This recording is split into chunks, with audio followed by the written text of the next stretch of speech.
There's one name that I absolutely love that my mom hates, so don't tell your mom your names until it's decided.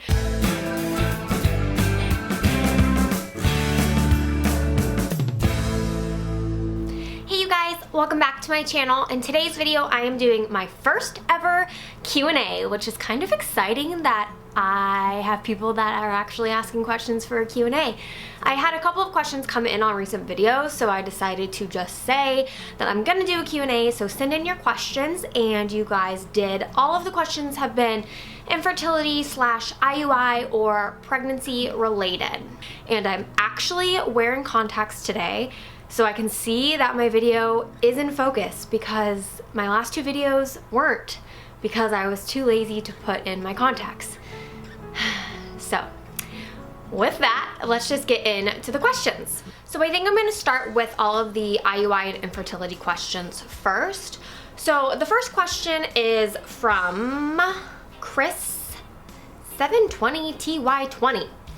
And they ask, what doctor did you go to in SF? And I actually did already answer this question for them just because I didn't want to leave them hanging in case they were looking for a doctor.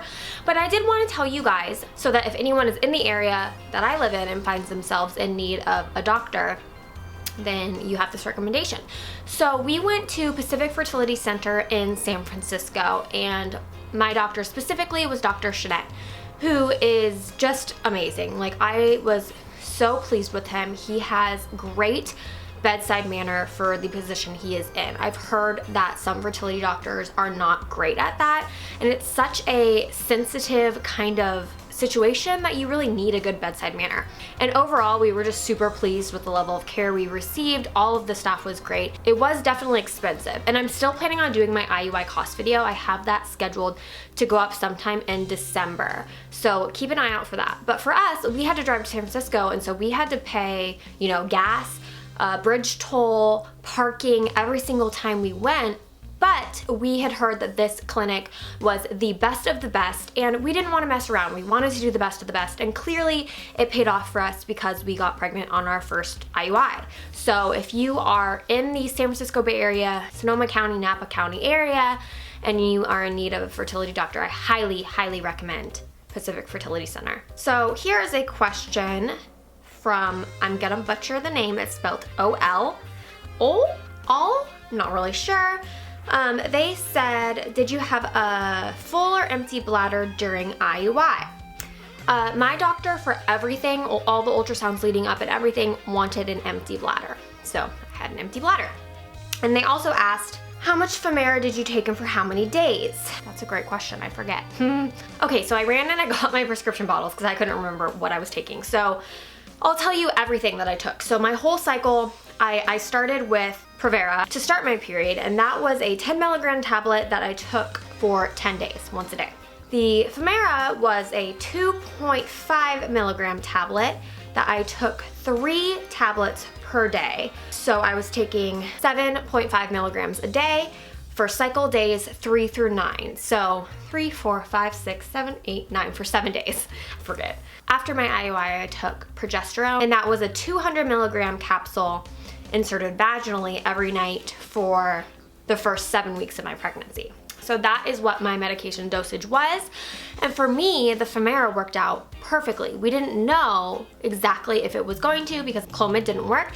And so my doctor thought that this would be the best dosage for me, but we might find out that we have to do a higher dosage. But it wound up working out perfectly. So I was very happy about that because I only had to do it once.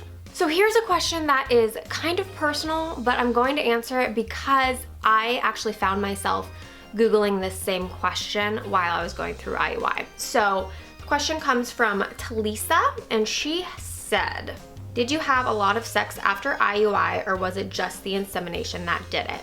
So this was something that I was curious about as well. I saw online that some doctors recommend having sex after your IUI. My doctor did not. My doctor recommended having sex every other day the week leading up to the IUI, but not afterwards. He didn't say like don't do it afterwards, but it wasn't a recommendation. So we did not do it immediately afterwards, you know, in hopes of getting pregnant from that afterwards time. Does that make sense? So we did leading up, and then we had the insemination, and then we didn't immediately afterwards or the day afterwards. So we did not have sex after the insemination and I got pregnant, but we did have sex before the insemination, and I would love to know what got me pregnant, whether it was the actual insemination or one of the times before. I wish I could know, but I'll never know. So we did get pregnant doing it before, but not after. And she also asked if I felt really bloated and extended afterwards. I did not immediately afterwards. The day after IUI, I felt kind of sore, but not really bloated. I didn't really start feeling bloated until I started feeling my other pregnancy symptoms about 4 days before I got my positive pregnancy test, which if you want to hear what those symptoms were, I talk about it all in my 0 to 4 week pregnancy update, which I will link in a card above. And then the last question that's kind of infertility related that I actually got a couple times is if I was taking any sort of supplements before my IUI that had to do with like PCOS. I was not. I didn't do anything except for prenatals, which is the only thing I'm still taking. I started my prenatals, gosh, I took countless bottles of prenatals before I ever got pregnant. I was taking prenatals for well over a year, probably close to 2 years before getting pregnant, and that's the only thing I was taking. I wanted to get with my fertility specialist and actually try a round of IUI and see if it worked for us before I started really digging in deep to other things. Like I was considering acupuncture, things like that. I wanted to give it a solid try with my specialist before doing any of that. So for me, I didn't take any sort of supplements.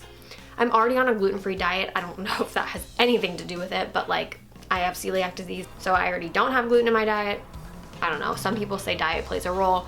What I'm trying to say is I didn't change my diet in any sort of way, but I am already on a gluten-free diet and no supplements. And anytime I was going through a treatment, so my rounds of Clomid before or the IUI, my 2-week wait I always treated like I was pregnant, so like no drinking, limit my caffeine, that kind of thing, which is really not what you asked, but kind of goes hand in hand. So only prenatals. Okay, and so now on the pregnancy front, a question came in from Kelly about if we are going to be finding out the gender. We are definitely finding out the gender. I am not patient enough to wait. I think it would drive me crazy. I'm already like so desperate to know what the gender is. I just couldn't wait. I think it's so cool for those that do. I always said that like maybe if we had 3 kids, which we'll probably not have 3 kids, but if we did have 3 kids and I had one of each already, in that situation I probably would wait. But other than that, I'm just too impatient to know. I want to start planning out the nursery. Like I want to start getting things. I have a lot of hand-me-downs coming to me if we have a girl, so I would love to know if we are having a girl and then what I need to get or what I'm going to get as hand-me-downs.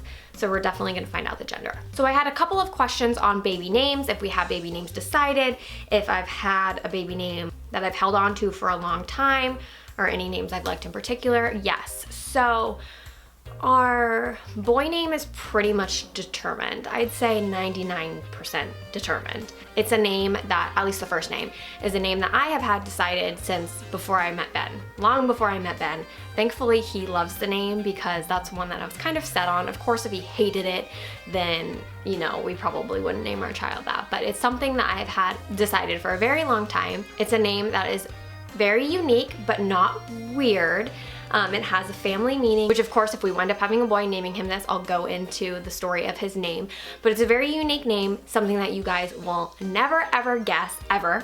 I can guarantee it, unless you know me. So boy is determined, pretty much. I mean, I can't see why we would change it, but you know, we don't know if we're having a boy yet. We haven't officially said, okay, this is his name. Girl is less so determined. We have one that's kind of at the top of the list that I have a feeling will probably be her name if we wind up having a girl, but it's not determined yet. That one, I do not have a middle name set yet. I have no idea what the middle name would be. But that we're still deciding. We have a list. There's one name that I absolutely love that my mom hates, so don't tell your mom your names until it's decided.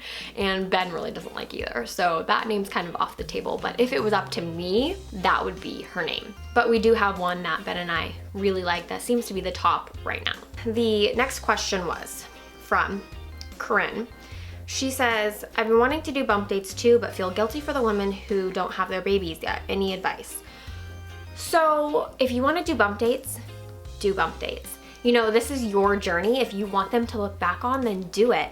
And I completely understand where you're coming from because I've had those kind of feelings too, where it's like, I got pregnant on my first IUI.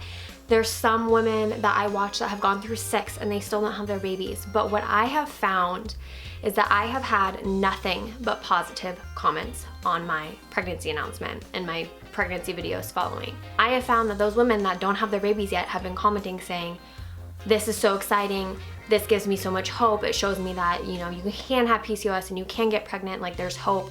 So I have seen nothing but positivity from sharing my updates so far. And I know that when I was pregnant, when I was not pregnant and I was going through the infertility process, I still loved to watch people that had success stories. Like, it's nothing but positive. So I definitely encourage you to share them. If that's something you want to do, then do it. And I wouldn't worry that other people are going to have their feelings hurt. Some might, of course, because it is a hard thing.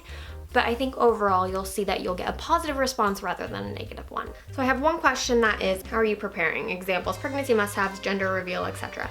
So I just posted a pregnancy must-haves for my first trimester, but other than that, like preparing in terms of for the baby to come, we've done nothing. And that's because I have been so exhausted all the time. I cannot think about even doing anything. There's things we need to do, of course. We have a lot of work to do in our house to get this baby ready. Our nursery, what's gonna be the nursery, is currently a guest room, so all of that stuff needs to be moved out. Like, Ben kind of uses that room as like his closet, his room. That needs to change. Like, we need to make changes in our bedroom so that we can fit his stuff in our bedroom. And like, we haven't started a registry or anything because I'm really waiting to see what the gender is, because my sister has so much stuff to give me if it's a girl. Long story short, we haven't done much preparations yet. We aren't planning on doing any sort of gender reveal party. We'll definitely do some sort of gender reveal video, but it's not gonna be anything like super extravagant. And yeah, we haven't done much preparation yet because I've just been waiting to feel better. Okay, and this is the question I'm going to close with. Cindy asked me if I'm going to be vaccinating, why or why not. This is not gonna be the answer you want, but the answer is that that is not something I'm going to discuss on my channel, because I think it opens a whole can of worms that doesn't need to be opened. It's like politics, like you don't talk about it on the internet because it brings out all the negative people who want to comment mean things. It makes people comment mean things to each other in the comments. Like, it's just a whole thing that I'm not gonna get into. It's just not something I'm going to be talking about. So unfortunately, I know that doesn't answer your question. That is just something that I'm choosing in this pregnancy to keep private because I just don't want to get into it. And so that is everything for my first Q&A. It was actually really fun to do a Q&A. So hopefully you guys have more questions about things in the future, that I can do another Q&A, because I really like doing that. It was pretty cool. It was pretty fun. So make sure you give this video a thumbs up if you liked it, and don't forget to subscribe for more videos coming your way. I actually have quite a few videos planned out for the next like month, and that's everything, I think. So I'll see you guys in my next video. Bye! I talk about all of it in my 0 to 4 week pregnancy update. What was that? My card filled up again, I swear to God, and my battery light is flashing. I better get through this video. I'm so out of breath. It is insane.